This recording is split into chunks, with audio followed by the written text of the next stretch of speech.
Welcome to Usha's శాస్త్రీస్ diaries అండి. మీకు ఈరోజు కొత్త రకం ఇడ్లీ కుక్కర్ చూపిస్తాను. మీకు తెలిసిన వాళ్ళైతే ఓకే, తెలియని వాళ్ళ కోసం చూపిస్తున్నా. ఇది మంగళూరు నుంచి మా అమ్మాయి అల్లుడు తీసుకొచ్చారు. ప్లేట్లు కాకుండా దీంట్లో చూపిస్తారండి. ఇలా కప్పుల్లో ఉంటాయి అన్నమాట. చూసారు కదా, మళ్ళీ క్యూట్గా ఉంటుంది.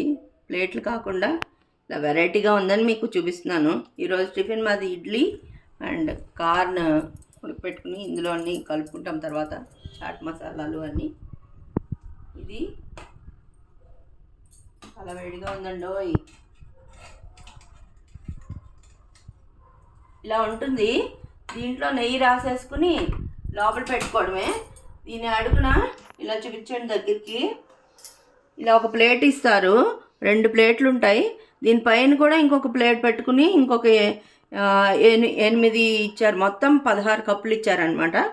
దీనిపైన కూడా ఇంకొక ప్లేట్ పెట్టుకుని ఇంకొక 8 కప్పులు మనం వేసుకోవచ్చు. మామూలు ఇడ్లీ కుక్కర్లాగే మనం కింద నీళ్ళు పోసుకోవడం అదంతా కామన్. ఈ కప్పులు మాత్రమే డిఫరెంట్గా ఉంటాయి అన్నమాట. మీకు నచ్చింది అనుకుంటున్నాను. చూస్తే డిఫరెంట్గా ఉంది కదండి ఇడ్లీ కుక్కర్. బాగుంది కదా, క్యూట్గా ఉంది కదా. నచ్చితే లైక్ చేయండి, షేర్ చేయండి, సబ్స్క్రైబ్ చేయండి.